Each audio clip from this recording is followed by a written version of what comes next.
tal? Buenas tardes. Eh, Vamos a dar el tema del, el primer capítulo del gastroenterología pediátrica y pues vamos a ver ciertas patologías. Van a ser 4. Yo soy el doctor Manuel Alejandro Canales, médico residente de primer año de radiología del Instituto Mexicano de Seguro Social, UMA de Mérida. Y para las... Muy bien. Para iniciar, vamos a ver el contenido que primero es el reflujo gastroesofágico, continúa con la fístula traqueoesofágica y terminamos con las atresias duodenal y posteriormente la yeyunal. Muy bien, para reflujo gastroesofágico primero vamos a ver las definiciones. El reflujo gastroesofágico viene siendo el paso del contenido gastroalimentario al esófago y pues esto es importante conocer lo que es la definición de reflujo y no de vómito, ya que el vómito en sí tiene otro tipo de mecanismo y además también la presentación clínica. El reflujo no es un paso más lento en comparación con el vómito. Y para ver las cuestiones igual de la definición tanto de reflujo y enfermedad por reflujo gastroesofágico, que esto pues viene siendo que presenta sintomatología del paciente o si no, ya presenta un daño tisular debido a este proceso. Entonces, aquí del lado derecho ponemos de ejemplo una ilustración para ver más que nada las porciones del esófago. En ellas, si no vamos de craneal a caudal, el esófago cervical, localizado todo en el músculo cricofaringio y como límite superior y como límite inferior la escuatadura external. Yéndonos más caudal está el esófago torácico que va del límite superior, la escuatadura external hasta lo que es el diafragma y terminamos con el esófago abdominal, la porción más corta y viene siendo alrededor de unos 2 a 3 centímetros de ella que abarca de un límite superior el diafragma y termina en la unión esófago-gástrica. Y del lado derecho vemos sobre todo pues eh, una ampliación de la misma ilustración para ver sobre todo la unión esofágico-gástrica y un corte microscópico para ver sobre todo lo que está conformado el esófago, que es un epitelio plano, estratificado, no escamoso, que presenta una submucosa, además tiene 2 capas musculares, una circular interna, una longitudinal externa y como la capa más externa, la adventicia. Ahora, hay que conocer los mecanismos fisiológicos para evitar el reflujo gastroesofágico. Entonces están los de primera línea, los mecanismos de primera línea que son las estructuras anatómicas, son las principales, entre ellas viene siendo el esfínter esofágico inferior que se ve aquí en la imagen, junto con el ligamento frenoesofágico y además de ellos otro que viene siendo el ángulo de His, que viene siendo un ángulo que se produce con el esófago y el cardias, que debe ser un ángulo agudo y esto nos va a ayudar principalmente para evitar el reflujo. Entre otros mecanismos, el de segunda línea vienen siendo los mecanismos de limpieza. De ellos se refiere sobre todo a la peristalsis, a la gravedad, a la saliva. Entonces, bueno, pues ya como tercera línea están los celulares o moleculares, que pues viene siendo lo que produce el epitelio en sí, el bicarbonato, las uniones intercelulares que presentan para evitar este tipo de daño.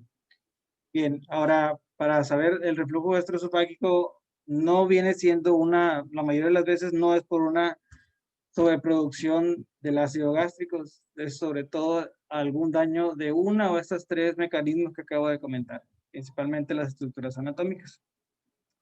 Bien, ahora la clínica que va a presentar los pacientes pediátricos de reflujo, pues usualmente en los lactantes son vómitos persistentes, viene siendo la misma forma una dificultad para la ganancia de peso, una irritabilidad pronunciada, entre otros, bueno, ya casos poco avanzados pueden presentar hematemesis y en pacientes ya preescolares, escolares, pues son pacientes que presentan sobre todo pues un dolor un poco localizado, tipo sordo torácico, pueden ya referir lo que es pirosis, y entre complicaciones que presentan estos pacientes, sobre todo son de vía aérea superior e inferior.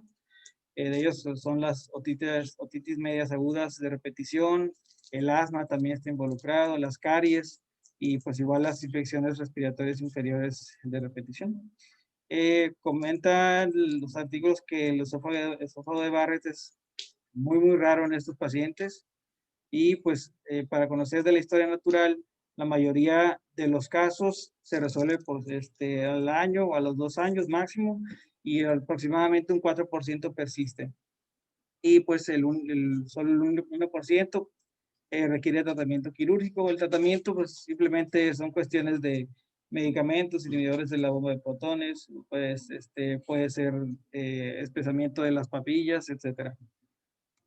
Bien, ahora para los estudios de imagen, usualmente iniciando con la radiografía, pues no nos va a dar mucha información, la verdad, pues solamente los que nos puede dar, pues ser datos sugerentes, por ejemplo, en el caso de una hernia tal.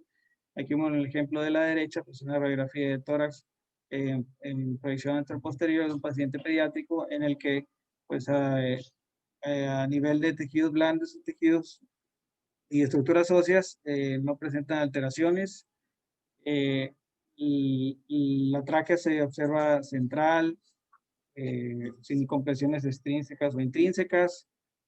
A nivel de mediastino, principalmente en la región retrocardíaca, se observa una imagen globular de la que se extiende hasta el hemidiafragma derecho, del que puede ser datos en probable relación a una hernia diafragmática. En el texto comentaba que era una hernia diafragmática del tipo 4.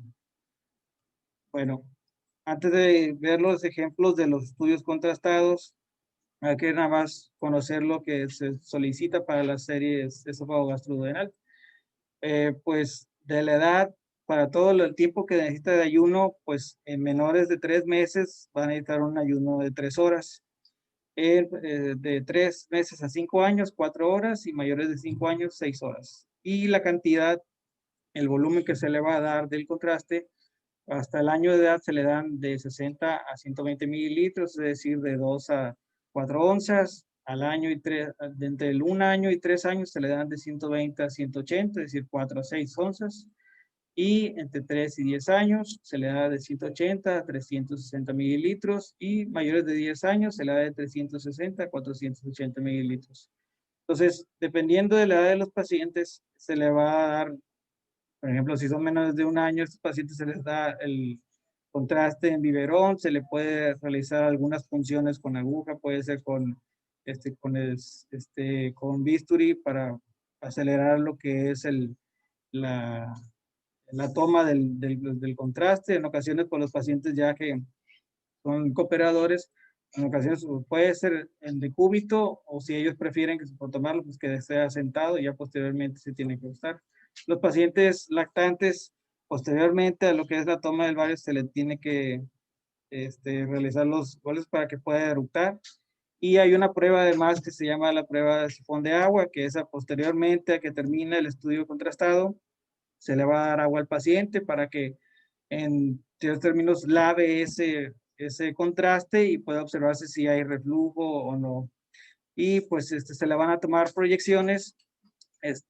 Primero van a hacer supina en anteroposterior, posteriormente en oblicua anterior derecha y posteriormente se le va a realizar en lateral derecha y va a terminar con el decúbito pronos.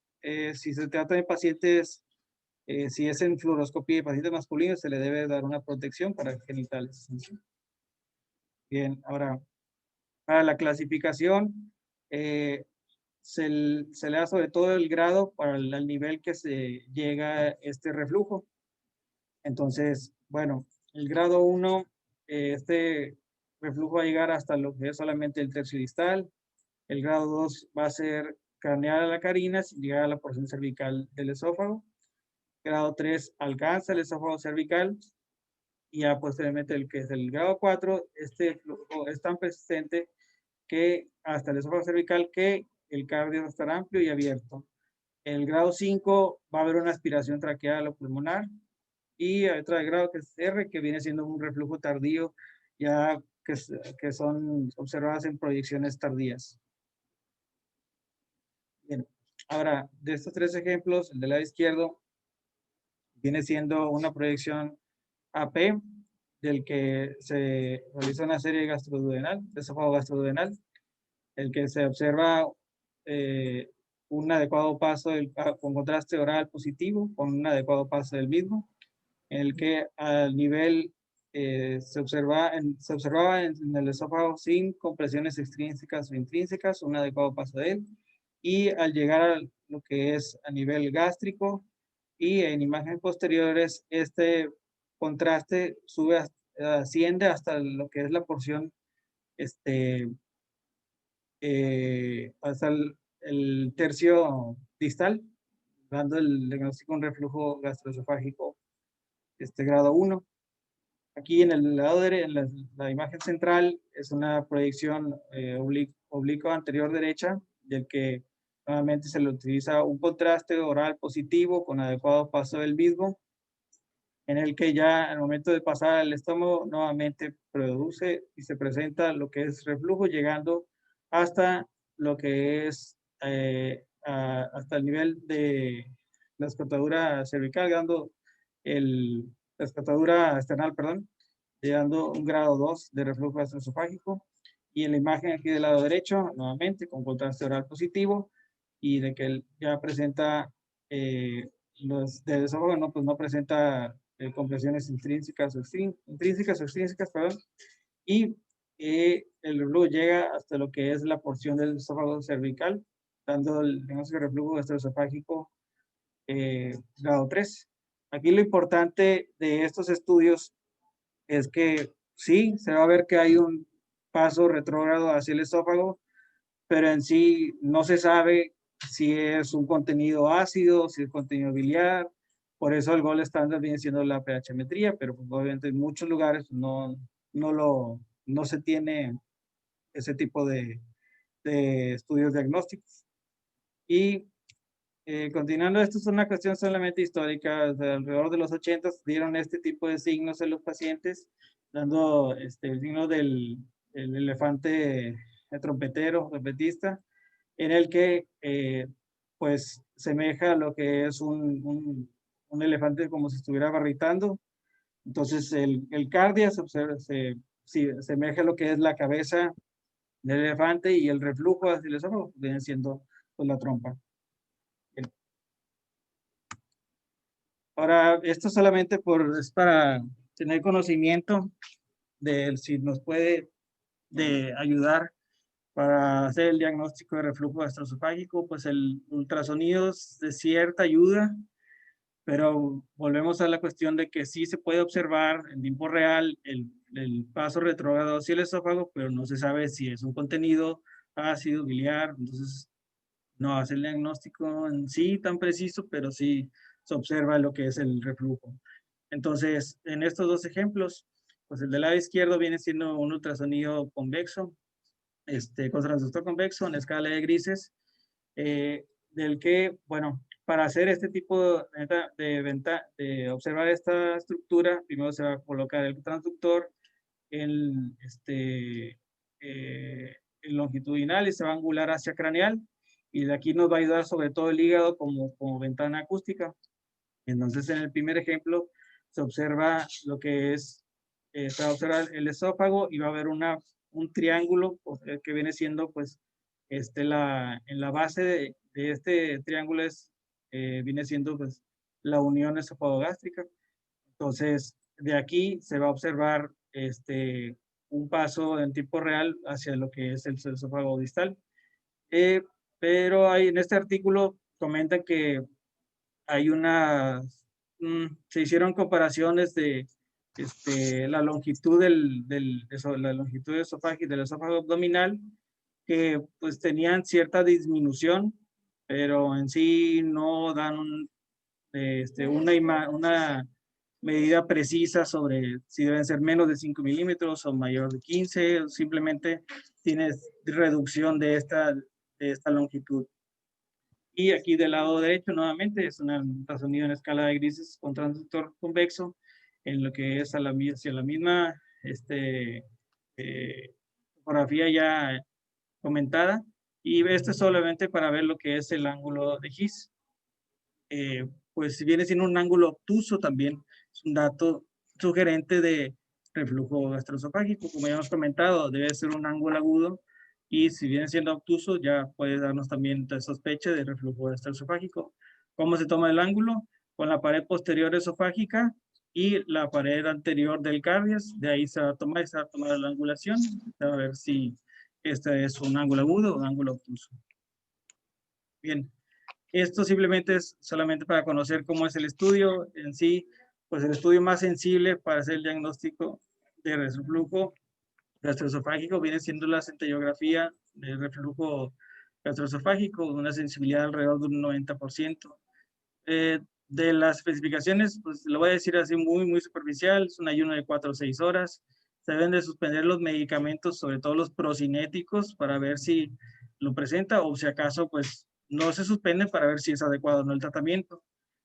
Se van a marcar este alimento, puede ser leche o puede ser alimento sólido, con Tecnesio 99, del que pues ya posteriormente de haber ingerido el tecnesio, se va a tomar ciertas imágenes de 10 segundos durante 30, 60 minutos, perdón.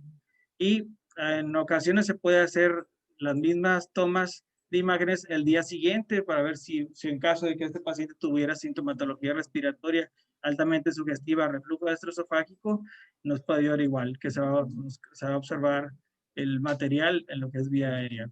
Esta imagen superior la encontré desde sobre todo para motilidad gástrica. Igual se puede hacer el diagnóstico de reflujo gastroesofágico, sobre todo apreciativo. Y pues, bueno, este estudio sobre todo para pacientes que tienen gastroparesia, pues obviamente son pacientes con diabetes, pues ya adultos, pero solamente para conocer que pues también con este estudio se puede hacer las sospechas en el diagnóstico de reflujo. Bien, como diagnósticos diferenciales, una de ellas es la atresia duodenal. Bueno, pues esta tiene diferente presentación clínica. Es usualmente al inicio de la vida extrauterina. Se encuentran otros signos relacionados, como lo que es el signo de la doble burbuja. La acalasia, pues tiene un hallazgo característico que viene siendo el pico de pájaro. El esófago distal, pues hay esta reducción del paso de contraste. Y de la atresia esofágica reparada, bueno, pues las atresias, al ser corregidas quirúrgicamente, tienen el riesgo de presentar lo que es estenosis, entonces pueden presentar nuevamente esta patología. Y la esofagitis pues viene siendo una complicación misma del reflujo gastroesofágico, pero pues, tiene esa sintomatología, pero tiene imágenes diferentes el esófago, sobre todo que va a presentar una apariencia granulosa. Y continuando, el tema es el fístula traqueoesofágica, que viene siendo una comunicación, bueno, el término fístula viene siendo una comunicación anómala, que viene siendo entre la tráquea y el esófago, que esto es se produce durante el periodo embrionario, y de 1 de cada 3.000 a 4.500 nacidos vivos lo presentan. Es principalmente más común en hombres. En lo que sí es que el 85% de estas fístulas están asociadas a atresia esofágica, van muy de la mano. Y pues esto se presenta sobre todo por una función incompleta de los tabiques traqueoesofágicos, ahorita vamos a ver. Y el 50% son anomalías aisladas. O sea, y bien, ahora un recuerdo embriológico para conocer la etiología, o bueno, entender un poco más de este padecimiento.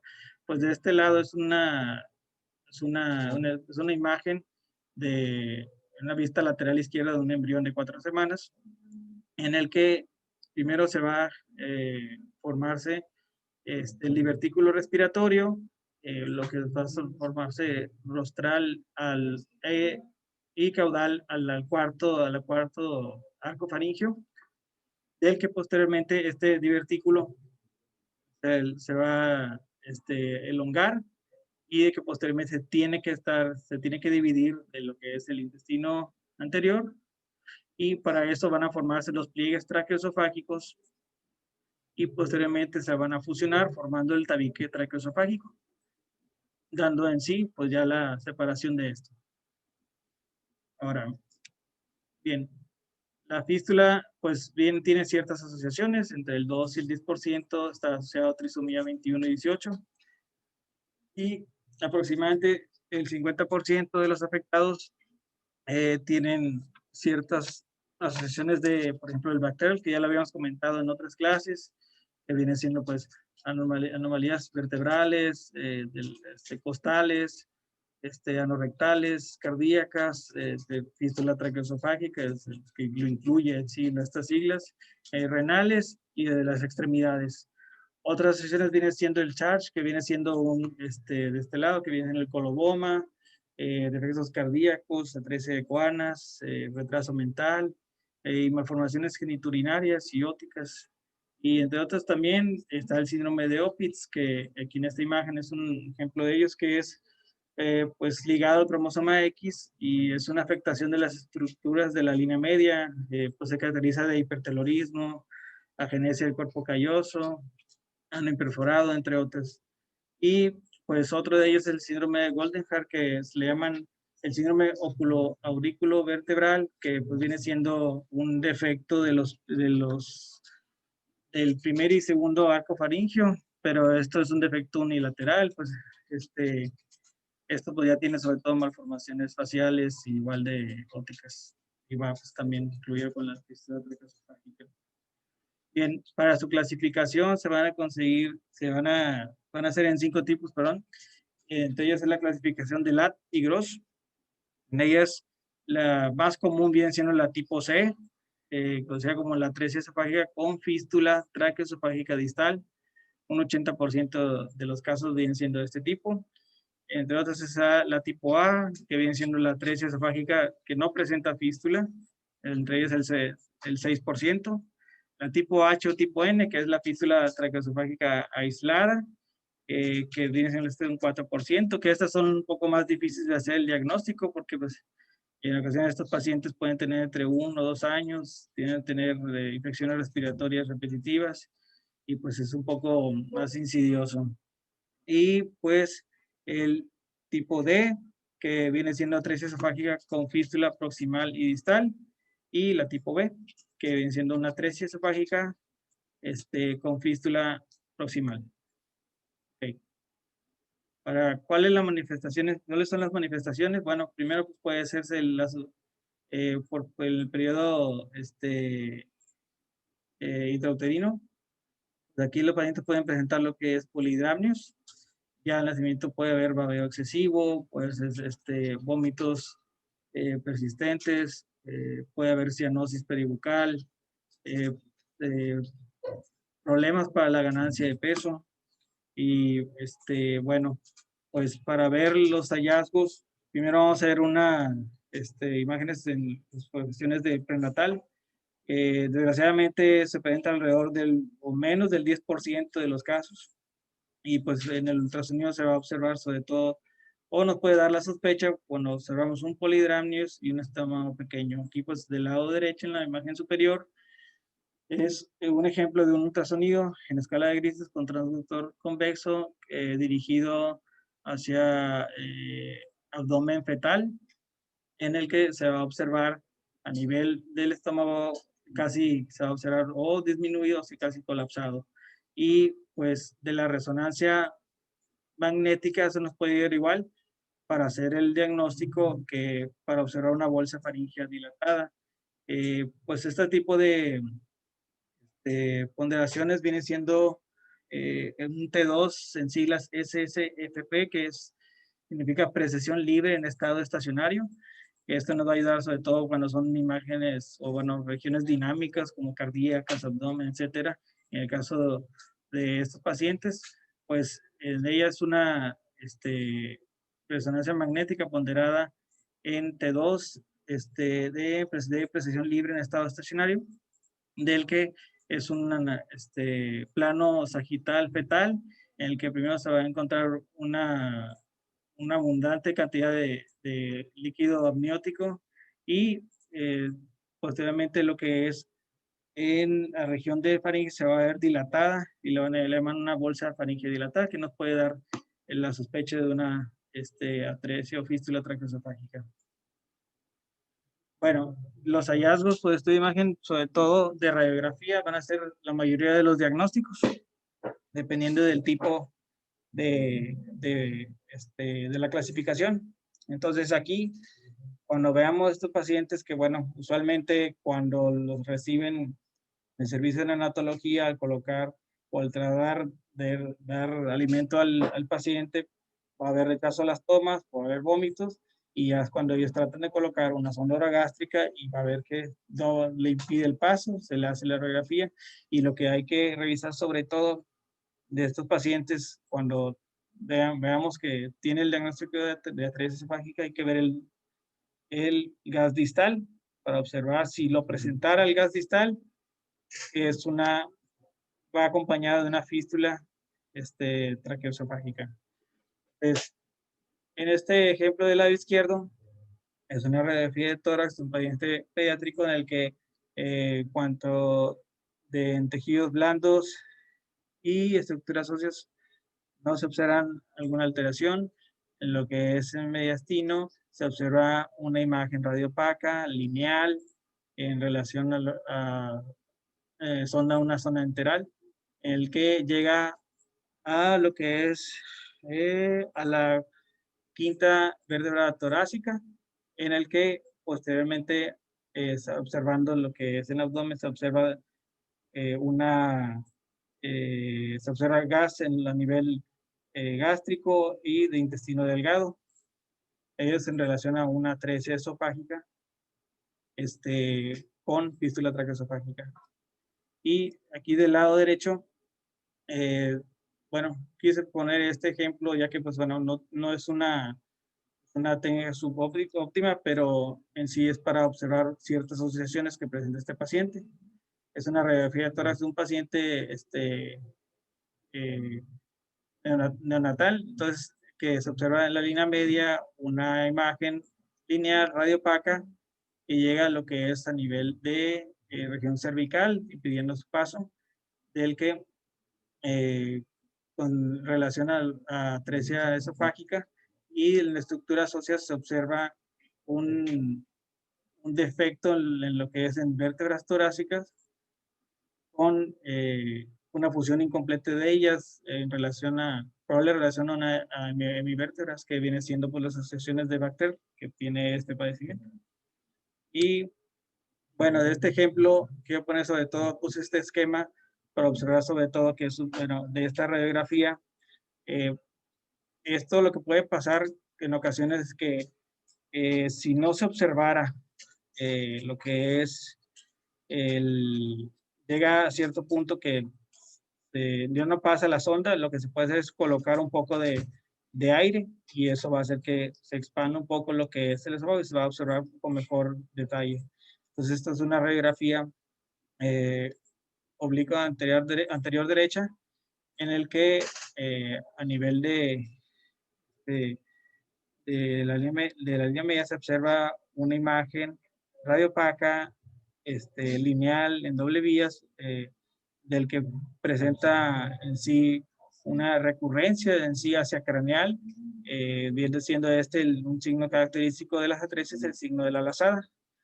Entonces, además, esto es importante porque esta imagen me gustó mucho porque aquí se puede observar a tanto de lo que es el esófago que está dilatado, que se le colocó aire, y además de ello se observa lo que es distal el estómago, y se observa nuevamente de lo que es la imagen del esófago, que parecía así en la parte posterior de la tráquea hay una unión de ella. Entonces, es el diagnóstico de una fístula traqueosofágica tipo C, y aquí lo ejemplifico en la imagen de este lado.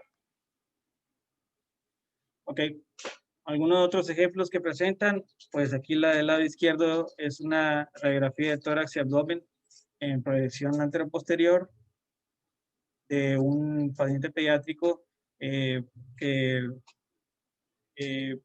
prematuro, del que, bueno, a nivel de tejidos blandos se observa unas imágenes radiopacas, lineales, en relación a material médico, y a nivel de estructuras óseas, pues a nivel de antebrazo izquierdo, se observa una ausencia, aparente ausencia del radio ipsilateral, del que se sugiere complementación con otras radiografías para confirmación diagnóstica de ausencia del radio izquierdo, y además de ellas se presenta a nivel de la vértebra lumbar, quinta lumbar, una vértebra de imagen en forma cuneiforme en relación a una hemivértebra, y en la mediastina se observa una imagen tubular, opaca, en doble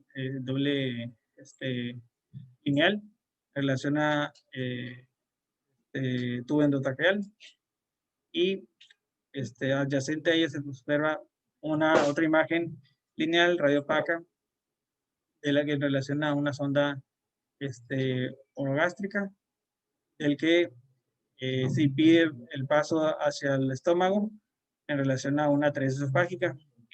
A nivel abdominal se observa una marcada dilatación del estómago y del bulbo duodenal, del que no se observa gas distal, esto en relación a una atresia duodenal. Y entonces es una atresia esofágica con fístula traqueosofágica con asociación Bacter, y además una atresia duodenal. Y de aquí, del lado derecho, el ejemplo, me dice una radiografía de tórax de un paciente prematuro, del que a nivel de la línea media se observa una imagen tubular radiopaca, y en relación a un tubo endotraqueal, y adyacente a ella se observa el signo de la lazada, una imagen lineal radiopaca con recurrencia hacia craneal, del que da el diagnóstico de atresia esofágica. Y observando a nivel abdominal no se observa gas distal, dando en sí una diagnóstico de atresia esofágica pura. Bien, para los estudios contrastados, se va a utilizar simplemente para ciertas cosas muy específicas, entre ellas va a ser para la alta sospecha de una fístula traqueoesofágica en H, como les había comentado, que es un poco más insidioso el cuadro en sí. Entonces se va a colocar, entonces de este ejemplo, aquí la del lado izquierdo, pues viene siendo una radiografía, un estudio contrastado en proyección oblicua anterior derecha, del que se observa paso, se utiliza medio de contraste oral positivo, en el que se observa adecuado paso del mismo, y a nivel de de la cuarta vértebra torácica se observa una comunicación hacia la tráquea, donde hay paso del medio de contraste, y se observa distal a ellos una ramificación del que viene siendo el paso, el diagnóstico de una fístula traqueosofágica en H. Del lado derecho, nuevamente es una radiografía, es un estudio contrastado en proyección oblicua anterior derecha, de que se utiliza medio de contraste oral positivo, en el que hay un adecuado pase del mismo y presenta un paso hacia el aspecto posterior de la tráquea, dando el diagnóstico de fístula traqueosofágica en H. Otra de las indicaciones para los estudios contrastados es para ver sobre todo las complicaciones quirúrgicas de las reparaciones de esta afección. Entonces, una de ellas, el ejemplo aquí del lado izquierdo, pues viene siendo un estudio contrastado con un estudio con contraste oral positivo, del que se observa a nivel del esófago torácico una fuga del medio de contraste en lo que es el tórax derecho, del diagnóstico de una perforación esofágica. Y aquí del lado derecho viene siendo una proyección anteroposterior con inversión del contraste, en el que se utilizó contraste oral positivo, del que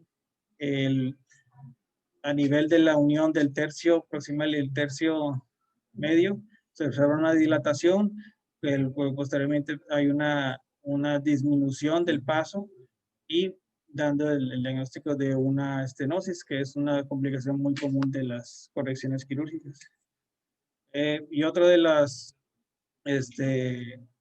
indicaciones es para planeación quirúrgica y seguimiento. Para esto, bueno, este ejemplo que pongo del lado izquierdo, pues es un paciente que presenta atresia esofágica pura.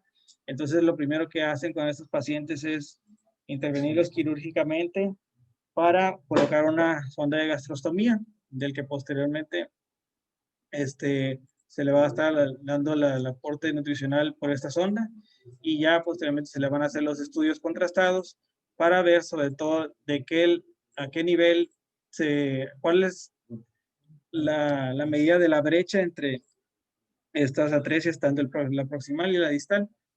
Entonces, cuando viene siendo menor de 2.5 puede ser una corrección quirúrgica. Sin embargo, cuando son mayores de 2.5 se tiene que hacer una técnica quirúrgica que viene siendo la técnica de Fokker, en la que se le hace una tracción a estos segmentos. Aquí en este paciente se le hicieron una tracción, se le dio seguimiento por 2 semanas, del que ya estos cabos se llegaron a cierto punto que se están próximos entre ellos y ya se le puede hacer las cuestiones de la corrección quirúrgica. Sin embargo, estos pacientes tienen alto riesgo que tengan tanto estenosis, fuga, perforación y, y entre otras complicaciones.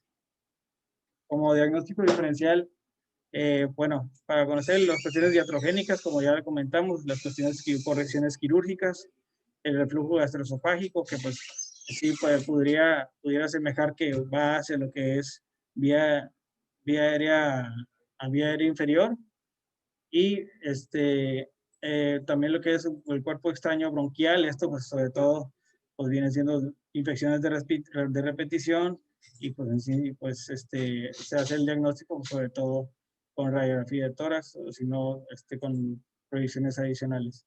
Y otras también es la compresión esofágica extrínseca, pues son las masas, o si no, un ejemplo de ellos es la malformación adenomatoidea quística pulmonar, igual cuando son de gran volumen puede dar compresión y dar esta semejanza.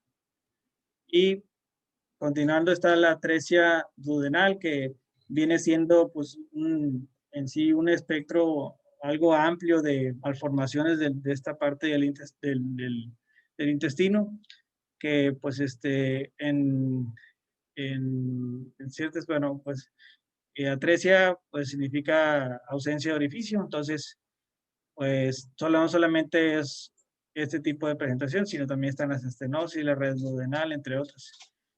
Pues la causa más común de obstrucción duodenal es la atresia. 20 al 45% de los casos son pacientes prematuros. Se presentan entre 1 y 5,000 y de 1 a 10,000 nacidos vivos.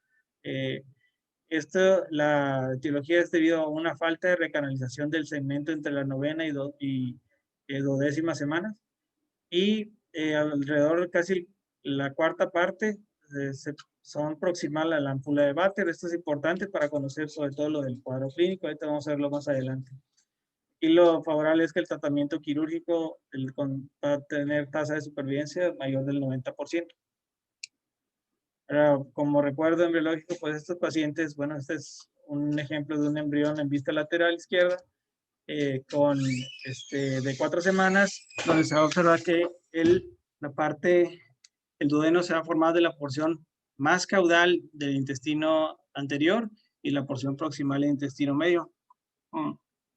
Entonces, aquí lo importante es que al llegar al punto de formarse, junto con la rotación del estómago, tubo digestivo, el de intestino anterior y el medio, van a tener lo que es un tapón epitelial, sobre todo por el sobrecrecimiento del epitelio, y posteriormente se va a recanalizar.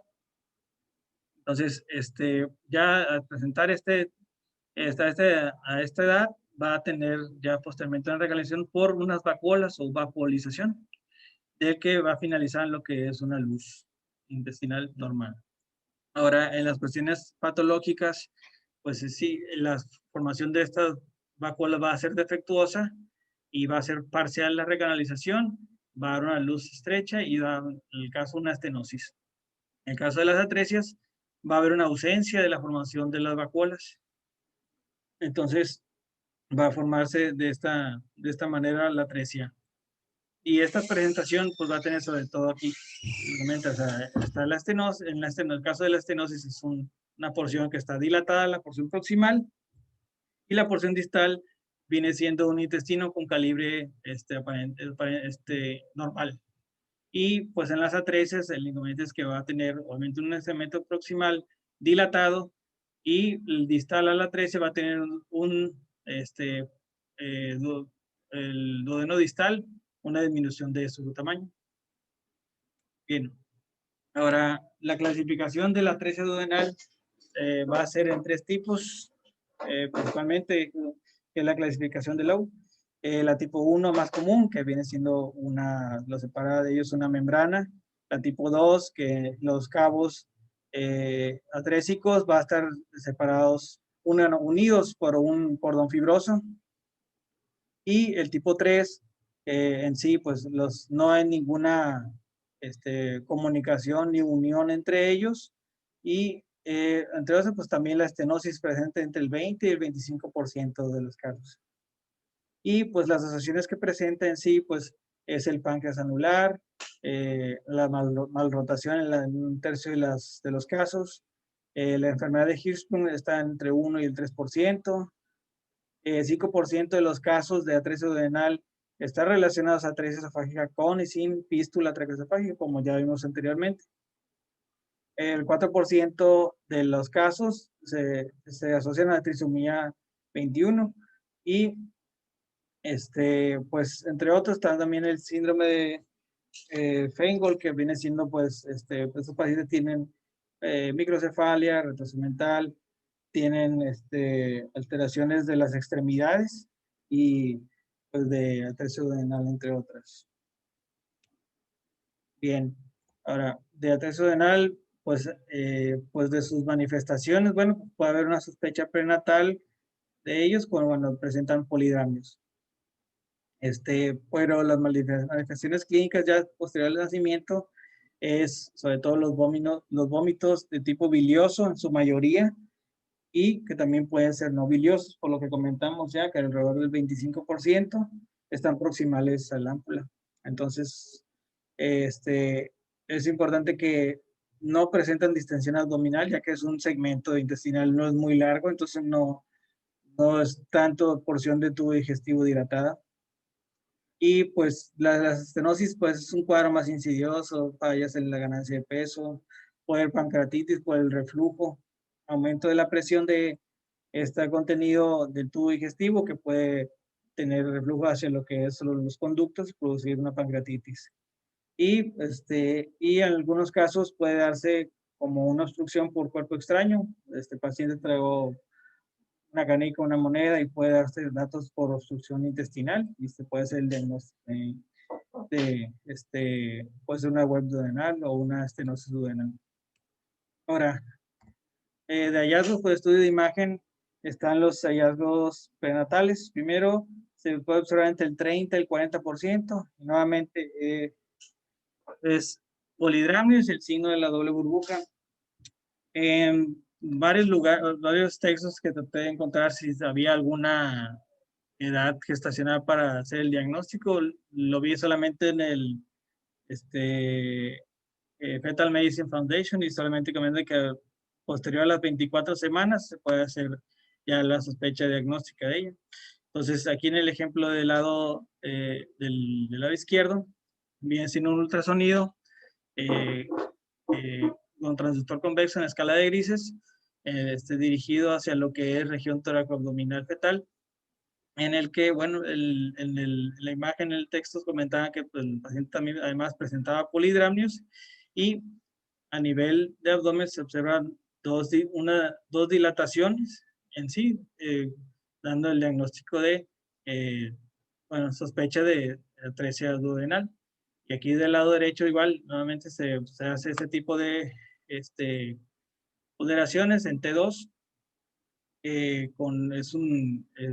un plano coronal fetal, del que, pues bueno, estos pacientes aparentemente no presentan polidramnios, pero a nivel de abdomen fetal se presenta una dilatación gástrica, que posteriormente presenta igual dilatación del bulbo duodenal y ya distal hasta el tubo digestivo ya no presenta esta hiperintensidad del que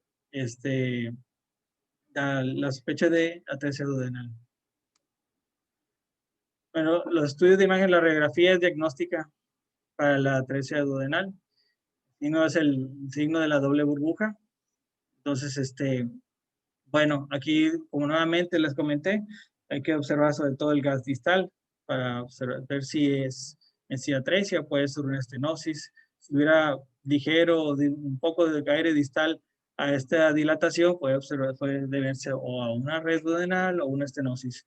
Entonces aquí la imagen del lado izquierdo es una radiografía anteroposterior de abdomen de un paciente pediátrico del que en lo valorable de estructuras de tejidos blandos, estructuras óseas, no se observa ninguna alteración. Eh, Hacia lo que es la línea media se observa una imagen tubular, radiopaca, a nivel de cuerpo gástrico y en relación a una sonda orogástrica. Y en el abdomen se observa una marcada dilatación del estómago con una posterior dilatación del bulbo duodenal sin presentar gas distal, dando el signo de la doble burbuja con el diagnóstico de atresia duodenal. Aquí del lado derecho ves otro ejemplo. Es importante comentar que los vómitos repetitivos o abundantes o la misma sonda orogástrica pueden descomprimir esa parte dilatada y puede que no se observe el signo de la doble burbuja. Para ello se ayuda nuevamente colocando aire por la sonda y en sí, pues, como en este ejemplo, pues es una radiografía en proyección anteroposterior de abdomen de un recién nacido, del que eh, a nivel de tejidos blandos y estructuras óseas no se observan alteraciones y en el abdomen se observa dilatación del esófago, en el que en su interior se observa una imagen lineal, radiopaca en relación bueno, con cabo distal hacia el cuerpo gástrico, en relación a una sonda orogástrica. Y distal al estómago se observa una marcada dilatación del segmento del bulbo duodenal en relación a una atresia duodenal. Bien, entre otras, de otros ejemplos, pues aquí del lado izquierdo es una radiografía tóraco-abdominal de un paciente eh, neonato, del que en producción anteroposterior, del que a nivel, lo que es en el valorable tejido blando no se observan solamente unas imágenes radiopacas, lineales, en relación a material médico, y en estructuras óseas se observa eh, a nivel de la vértebra lumbar, un par de costillas que son accesorias y además de ello, al nivel de mediastino se observa una imagen lineal, radiopaca, de la que adyacente a ella se observa una radiolucidez globular en relación a una atresia esofágica, del que a nivel de abdomen se observa dilatación del estómago y dilatación del bulbo duodenal sin observar gas distal. Esto en relación a atresia duodenal con atresia esofágica y fístula traqueoesofágica. Aquí es importante saber que pues el píloro puede estar relajado y no necesariamente puede verse lo que es el signo de la doble burbuja, pero ya observando la dilatación y que está, pues esta dilatación cruzó la línea media y ya está sobre el lado derecho, da la sospecha que viene siendo la primera porción del duodeno, la porción superior. Entonces, en esta radiografía, de una radiografía de abdominal, proyección anteroposterior, se observa a nivel de tejido blando y estructuras óseas no se observa alguna alteración y a nivel abdominal se observa una moderada dilatación del estómago junto con una marcada dilatación lo que es el bulbo duodenal, sin observarse el gas distal en relación a una atresia duodenal. Aquí, de ejemplo, los estudios contrastados no se van a utilizar en la mayoría, ya que las radiografías son diagnósticas. La única de las indicaciones que se debe de realizar es cuando en los pacientes con la radiografía se observan tanto el signo de la doble burbuja, pero hay escaso gas distal. Entonces es para observar sobre todo si hay alguna otra tipo de alteración, o pues en sí puede ser una estenosis, puede ser una malrotación en sí. Entonces, de este ejemplo, pues es un estudio de serie esofagogastroduodenal con inversión del contraste y que el que se utilizó contraste oral positivo por medio de una sonda orogástrica en el que se observa adecuado llenado del región gástrica y a nivel de duodeno en su porción descendente, en su segunda porción, se observa marcada dilatación en la que posteriormente de las proyecciones subsecuentes presenta un paso filiforme en sí, dando el diagnóstico de una web duodenal. Entonces, para eso simplemente se usaría las cuestiones de los estudios contrastados para una atresia esofágica. Como diagnóstico diferencial está la red duodenal, como ya comentamos.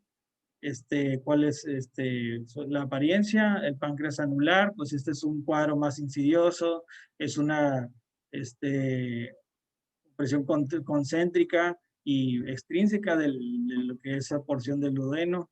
La estenosis hipertrófica del píloro, pues es sobre todo en pacientes cuando ya presentan desde la tercera o cuarta semana de vida, no como lo que es la atresia, que es una cuestión al momento del nacimiento.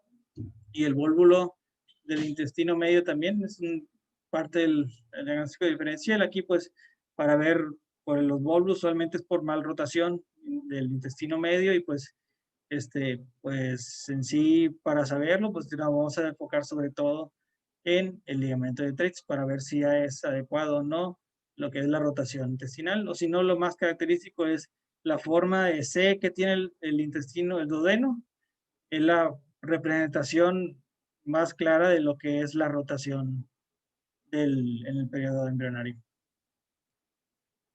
Para la atresia yeyunal viene siendo de la segunda porción del intestino delgado, y pues de ellas también casi siempre va de la mano también de las atresias de Lilian. Entonces, para conocer de esto, junto con el Lilian son las causas más comunes de atresia intestinal y obstrucción intestinal neonatal. Entonces, pues se conocen, se presentan de 1 a 3 casos por 10,000 nacidos. Y pues en el caso del yeyuno, las 2/3 partes son proximales y la tercera parte son distales. Aquí cambia y es un patrón invertido lo que es en el Lilian. Una tercera parte son proximales y las 2/3 partes son distales. Ahora, es más común lo que son personas de Europa, afroamericanos, y pues es mucho más común que en latinos. Y pues esto, la etiología es diferente. Esto es debido a eventos de isquemia intestinal en el embrionario. Y solo el 5% se van a presentar como estenosis. Bien.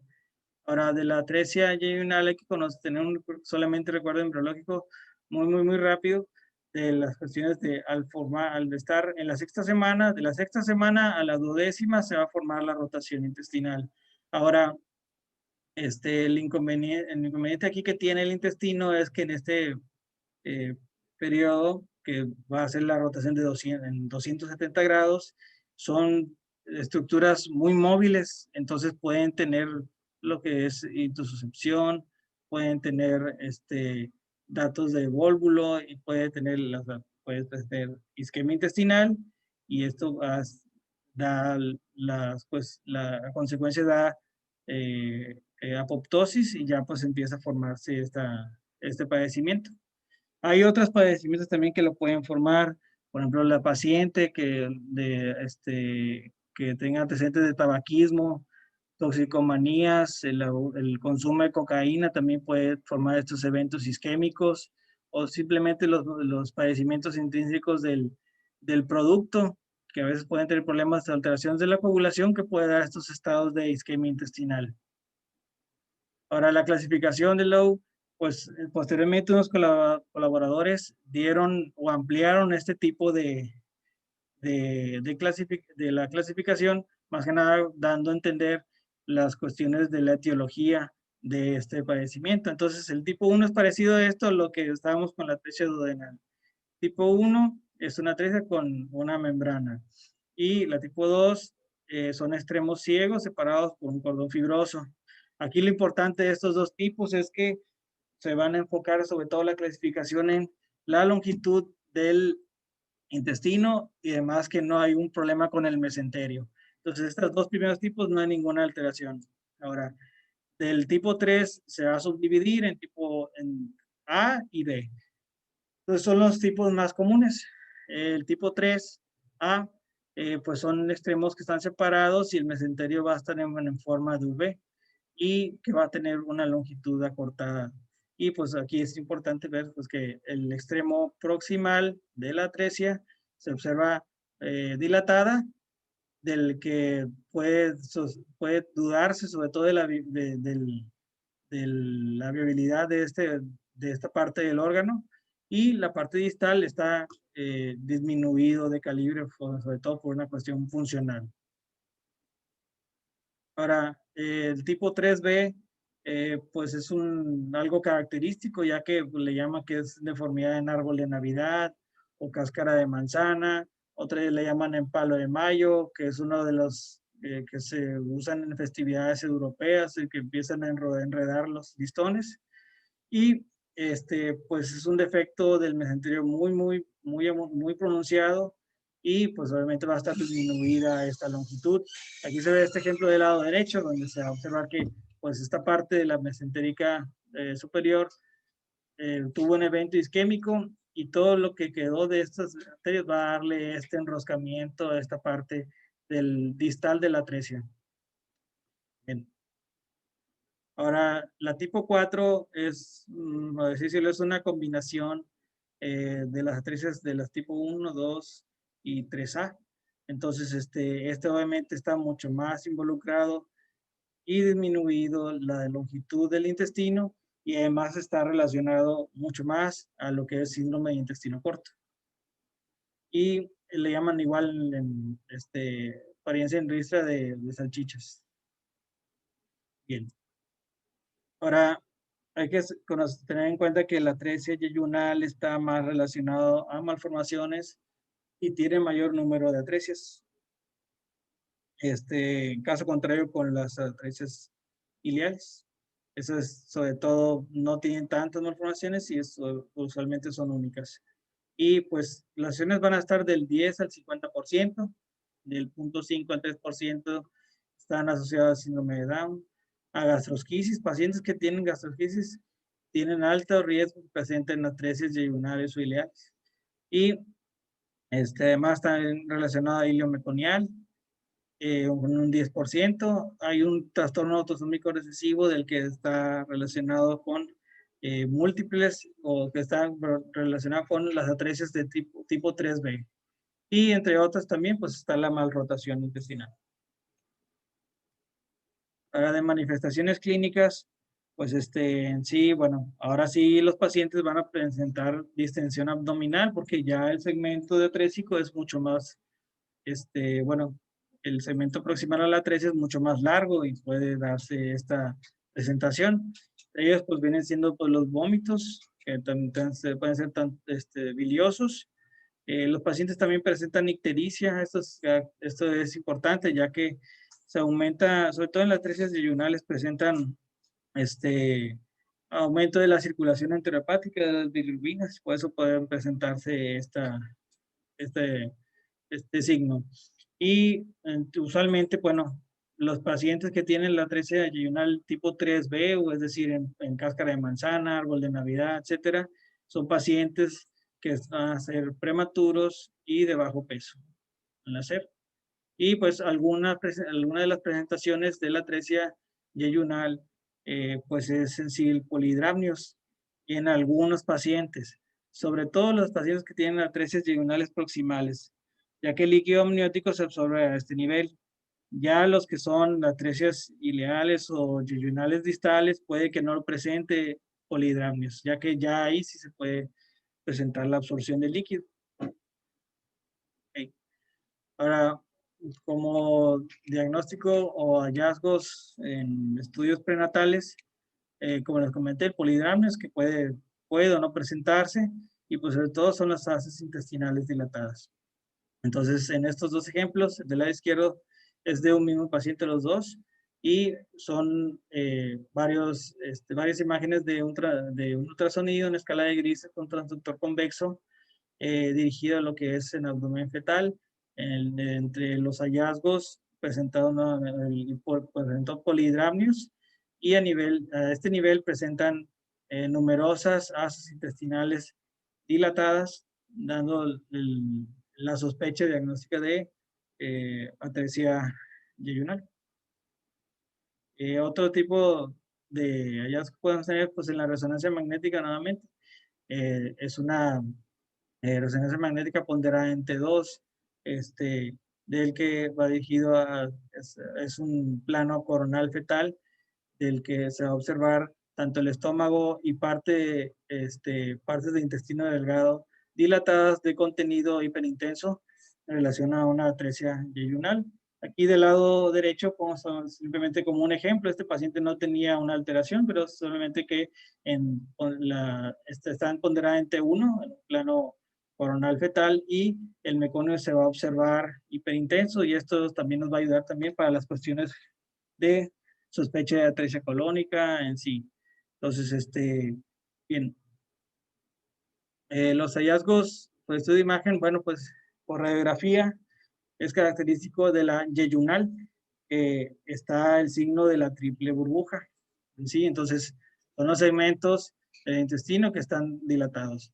Entonces, en este ejemplo de una radiografía de abdomen, en un neonato, del que a nivel, bueno, hacia lo valorable de tejidos blandos y estructuras óseas no se observan alteraciones, y a nivel de cuerpo gástrico se observa una imagen lineal radiopaca en relación a una sonda orogástrica, del que el estómago se va a observar moderadamente dilatado, y se va a observar, además de ello, distal a él, una dilatación de la primera y segunda porción del duodeno, y distal a ello se observa también una dilatación ya del yeyuno, dando el signo de la triple burbuja, y distal y no se observa gas distal paciente. Y pues aquí tenemos otro ejemplo del lado derecho, que es una radiografía toracoabdominal en proyección anteroposterior, en un paciente pediátrico, de que a nivel de tejidos blandos y estructuras óseas no observamos alteraciones. En la línea media se observa una imagen lineal, radiopaca, con cabo distal hacia lo que es fosa hipocondrio izquierdo. En el abdomen se va a observar dilatación del estómago con, además de ello se observa una dilatación de la primera porción del duodeno y distal se observa dilatación de ello dando el signo de la triple burbuja, con diagnóstico de atresia yeyunal. Para atresia ileal, bueno, es un poco más difícil ver este tipo de patologías, ya que pues se van a ver las múltiples asas tan dilatadas y ya no se puede hacer tanto el diagnóstico o de una atresia ileal o una atresia colónica. Y yo creo que se podría dar sobre todo porque es más común la atresia ileal que la colónica. Entonces podría ser, pues, como primera sospecha la atresia ileal. Entonces este ejemplo del lado izquierdo es una radiografía toracoabdominal de un paciente en proyección anteroposterior, de un paciente pediátrico en el que, pues, en tejidos blandos y estructuras óseas no se observan alguna alteración, lo que es tejido parénquima pulmonar, no se observan patrones de consolidación o patrones pleuropulmonares, y el mediastino se observa central, y a nivel de abdomen se observa eh, tanto marcada dilatación de estómago y de las porciones de intestino delgado, en el que ellas se observa niveles hidroaéreos, tanto que es en eh, fosa renal derecha y en fosa ilíaca izquierda, dando datos de una obstrucción intestinal, probablemente de región ileal. Y aquí del lado derecho pues, observa una radiografía abdominal en proyección anteroposterior de un paciente pediátrico del que pues a nivel de la línea media se observa una imagen lineal, radiopaca a nivel de epigastrio en relación a una zona enteral, del que en abdomen se observan una marcada dilatación de las asas intestinales con diagnóstico probable de una obstrucción intestinal, de determinar el sitio. Entonces, en sí, pues, para este tipo de estudios, nos ayuda los estudios, aquí hubo un error con esto, es un estudio contrastado, y del que se va a utilizar contraste hidrosoluble, sobre todo porque para si se sospechara o hubiera un riesgo de que tuviera una perforación, pues no hay ningún problema con eso. Entonces, pues del lado izquierdo es una radiografía de abdomen en un paciente pediátrico en proyección anteroposterior, en el que en la línea media se observa en tejidos blandos se observa 3 imágenes lineales radiopacas en relación al material médico, y en la línea media se observa una imagen lineal radiopaca a nivel de epigastrio en relación a una sonda enteral. Y en abdomen se observan 3 dilataciones importantes en relación al signo de la triple burbuja, el diagnóstico de una atresia yeyunal. Y al paso se lo coloca a medio de contraste oral positivo, en el que se observa un adecuado paso de él, y se observan los 3 segmentos dilatados ya comentados, y del que no hay ningún paso de medio contraste a nivel de yeyunal. Entonces, ya el siguiente estudio que se debe hacer es un colon perineal para ver si es una atresia colónica, ¿no? Entonces, pues se coloca contraste hidrosoluble, en el que se observa un adecuado paso de él, sin embargo, presenta una disminución de su calibre en relación a un microcolon funcional, del que en su interior presenta múltiples defectos de llenado, de predominio en lo que es en porción sigmoidea y transversa, del que en relación a meconium, del que ya posteriormente pues eso nos ayuda sobre todo para ver el diagnóstico de atresia yeyunal o de una atresia colónica. Como diagnóstico diferencial, pues de la atresia colónica, como les comenté, pues es mucho más común que sea una atresia ileal o yeyunal, que sea este padecimiento. La enfermedad de Hirschsprung, bueno, pues esto es sobre todo de una disminución de calibre a nivel distal, y de la enterocolitis necrotizante, bueno, esto es más marcado en prematuros, como en ciertos tipos de atresia triunales, pero este va a presentar sobre todo pues gas en la vena porta, además también la neumatosis intestinal. Y pues la hernia inguinal, bueno, pues como algo característico en sí, pues que se va a observar aire en lo que es a nivel escrotal, que se hace el diferencial.